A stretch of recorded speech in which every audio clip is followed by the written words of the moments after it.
ఇప్పుడు ఈ వీడియో నేను ఏ ఒక్క వ్యక్తికి కానీ, లేకపోతే ఒక గ్రూప్కి కానీ, లేకపోతే ఒక వర్గం, అది సినిమా ఇండస్ట్రీలో అవ్వచ్చు, మీడియా వాళ్ళు అవ్వచ్చు, లేకపోతే నా ఫ్రెండ్ సర్కిల్, నా ఫ్యామిలీ ఇలాంటి వాళ్ళు, లేకపోతే నా సో కాల్డ్ ఫాలోవర్స్ అవ్వచ్చు, వాళ్ళను ఏ ఒక్కరిని ఉద్దేశించి కానీ అది నా అభిమతం కాదు.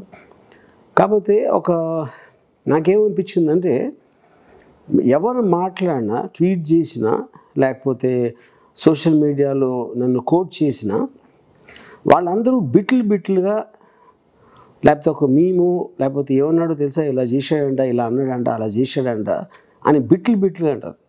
నేను ఎగ్జాక్ట్లీ అది ఒక అశురెడ్డి ఇంటర్వ్యూలో ఎందుకు చేశాను, ఎలా ప్రవర్తించాను, తను కాలు ముద్దు పెట్టుకోవడం కానీ ఏం చేసినా కానీ, అది I wanted to put it in overall thing, మొత్తం అది ఉద్దేశం. అదొకసారి నేను ఎలాగో కమ్యూనికేషన్ ఇంటర్వ్యూ పెట్టింది కూడా కమ్యూనికేషన్కి, ఆ కమ్యూనికేషన్ వెనకాలన్న ఇంటెన్షన్ ఒకసారి నాకు చెప్పాలనిపించింది. ఇందాక చెప్పిన ఫాలోవర్స్ కోసం కాదు. ఫస్ట్ ఆఫ్ ఆల్ ఫాలోవర్స్ అనేది నేను ఒప్పుకోను, ఎందుకంటే ప్రతి ఒక్కరికి ఇండివిజువాలిటీ ఉంటుంది. ఎవరినో ఒక ఫాలో చేసినప్పుడు వాళ్ళ ఇండివిజువలిజం పోతుంది అనేది నా ఉద్దేశం. ఓకే, నా కమింగ్ టు దిస్, మనిషి అన్నాక ఆడు పుట్టి పెరిగినప్పటి నుంచి ఈ లోకంలో బతుకుతున్నప్పుడు ఫస్ట్ ఆఫ్ ఆల్ ఏముంటుందని ఒక క్లారిటీ ఉండాలి. క్లారిటీ అంటే ఏంటి, నేను ఇది చేయాలనుకుంటున్నా, ఇది చేస్తే నాకు ఒక హ్యాపీనెస్ వస్తుంది, అది చేస్తే నేను అనుకున్న ఒక ఆబ్జెక్టివ్ నాకు కలిసి వస్తుంది, లేకపోతే ఇలా వెళ్ళగలుగుతాను. నేను ఎప్పుడూ కూడా చాలా క్లియర్ కట్గా నేను చెప్పింది ఏంటి, నేను సొసైటీని డిసిప్లిన్లో, రిస్ట్రిక్షన్లో పెట్టడానికి 4 ఉపయోగిస్తారు. ఒకటి రిలీజన్, ఒకటి మొరాలిటీ, ఇంకొకటి సోషల్ యాక్సెప్టెన్స్. వీటిలో చాలా లూజ్గా ఏంటి, ఇంకోటి లీగాలిటీ ఆఫ్ కోర్స్. అప్పుడు ఇది చేస్తే పాపం, అది చేస్తే పుణ్యం. పాపం చేస్తే మనకు నరకంలో శిక్ష వస్తుంది, పుణ్యం చేస్తే స్వర్గం వస్తుంది అని ఒక నమ్మకం ఉంటుంది మందికి. ఓకే, దాని తర్వాత లీగల్ ఆస్పెక్ట్లో ఒక సొసైటీలో అందరం కలిసి బతుకుతున్నప్పుడు ఇది ఫాలో అవ్వాలి, ఇది ఫాలో అవ్వకపోతే ఈ సెక్షన్ కింద నేరం చేసిన అవుతుంది. అలాంటప్పుడు మా సమాజంలో ఉన్నప్పుడు నువ్వు ఈ నేరం చేసినప్పుడు నీకు తగిన శిక్ష వస్తుంది. That is the legal aspect.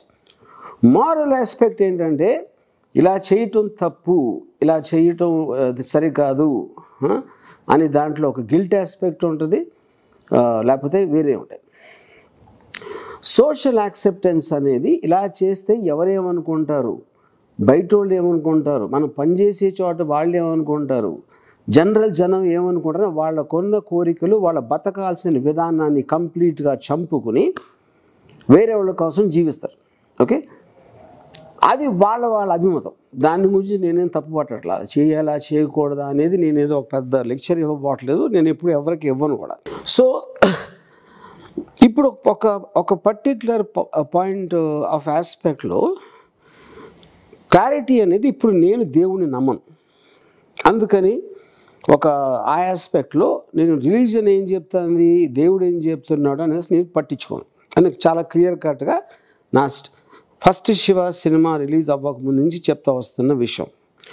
మొరాలిటీని నేను పట్టించుకోను, సోషల్ ఆస్పెక్ట్స్ అసలు పట్టించుకోను. ఎందుకంటే నాకేమి ఫీలింగ్ వస్తుందంటే, పక్కోడికి తెలిసే అవకాశం లేదు. ఇంగ్లీష్లో ఒక లైన్ ఉంది, you have to be in the other person shoes to know what he's feeling అని. ఓకే, అప్పుడు నేను ఇంకొకళ్ళని, ఫ్రీడమ్ అనేది ఎక్కడ ఉంటుంది, మీరు మాట్లాడుతున్న, కమ్యూనికేట్ చేస్తున్న వాళ్ళతోటి, వాళ్ళకి మీరు చేసేది ప్రాబ్లం లేకపోతే ఇంకెవరికి ప్రాబ్లం ఉన్నా ఐ డోంట్ కేర్.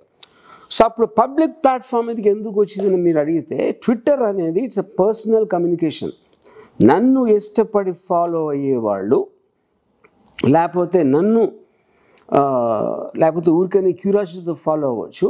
నేను చేసినవి కానీ, చెప్పినవి కానీ, పెట్టిన వీడియోలు కానీ ఆఫెండ్ అయితే 1 సెకండ్లో లాగౌట్ అవ్వచ్చు ఆ అకౌంట్ నుంచి.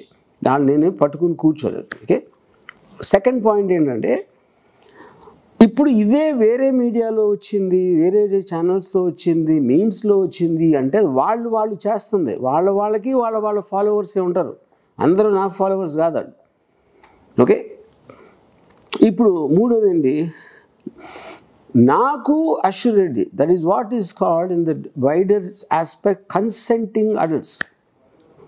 కన్సెంటింగ్ అడల్ట్ పర్టికులర్ ఏజ్ దాటిన తర్వాత తనకు ఒక ఇండివిజువాలిటీ ఉంటుంది, నాకు ఒక ఇండివిజువాలిటీ ఉంటుంది. మేమిద్దరం మా ఇద్దరికి ఒకళ్ళకొకళ్ళ అభ్యంతరం లేకుండా చేసిన కాన్వర్జేషను, అది ఆ చేష్టలు అన్నీ మా ఇద్దరి మధ్యన. మిగతా వాళ్ళు చూడొచ్చు, చూడకపోవచ్చు, ఏమన్నా అనుకోవచ్చు. ఓకే. ఇంకొక పాయింట్ ఏంటంటే ఇక్కడ దీంట్లో ఒక మనం లైఫ్లో చేస్తున్నప్పుడు ఒక్కటేమో మనం చేసే కష్టం ఉంటుంది. కష్టం అంటే అనేది పని, ఏదో ప్రొఫెషన్ అవుతుంది, ఏదో ఎక్స్ అవుతుంది. ఇంకోటి ఏంటంటే ఒక ఎంటర్టైన్మెంట్ ఉంటుంది. ఎంటర్టైన్మెంట్ కోసం ఏం చేస్తారు ప్రజలు లైఫ్లో? జస్ట్ పని కాదు, ఎంటర్టైన్మెంట్ కూడా ముఖ్యం. మనం హ్యాపీగా ఉండాలి.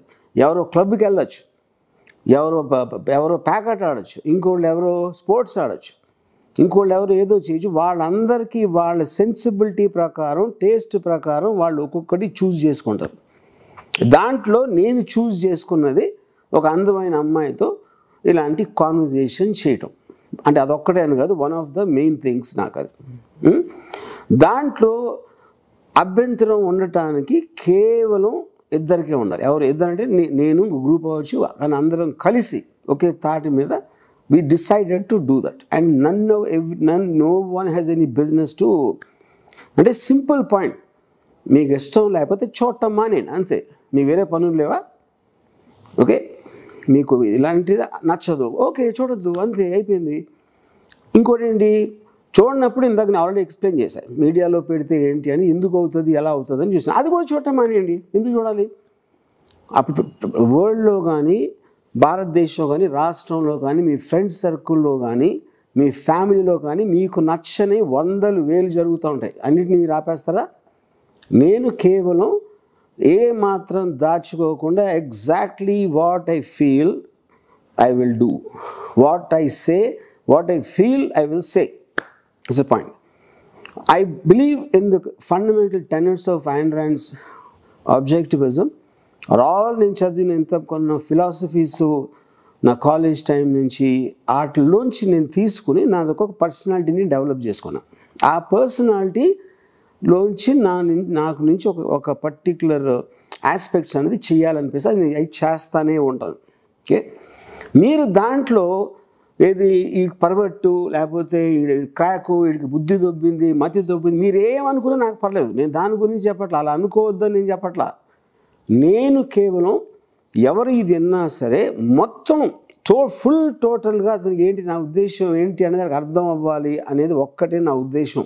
అంతేగాని నన్ను ఇలా అనద్దు, నేను చాలా మంచివాడిని, అది కాదు, ఆ రోజు ఇలా ఆయన చెప్పట్లా. That is one thing I want to make it clear. I very strongly believe in this. It is coming from a very strong and thought out process లోంచి నాకున్న పర్సనాలిటీ డెవలప్మెంట్ నుంచి వచ్చింది. I just wanted to clarify this once for all, and not that ఇది అయితే ఇంకా మళ్ళీ అలా ఆపేస్తానండి. ఎందుకంటే వాళ్ళు చేసేది కూడా ఎంటర్టైన్మెంట్కి ఫైనల్గా. ఎందుకంటే వాళ్ళకి అవగాహన ఉండదు, వాళ్ళకి ఇది అర్థమయ్యే బ్యాండ్ విడ్త్ ఉండదు first of all. Okay, so for all practical purposes I mean మీకు అర్థమైనా అవ్వకపోయినా, మీకు అవ్వాలనుకునే అసలు ఉద్దేశం లేకపోయినా, ఏం చేసినా సరే ఇది నా క్లారిటీ ఇవ్వబోతున్నా అని ఇచ్చాను ఇప్పటికి. ఇప్పుడు ఎన్నందుకు నేను థ్యాంక్ యూ చెప్పట్లేదు, ఎందుకంటే నా పర్టిక్యులర్ ఒకే ఒక ఫిలాసఫీ నా లైఫ్లో ఏముందంటే, నేను పాటించేది నా చావు నేను చేస్తా, మీ చావు మీరు చావండి.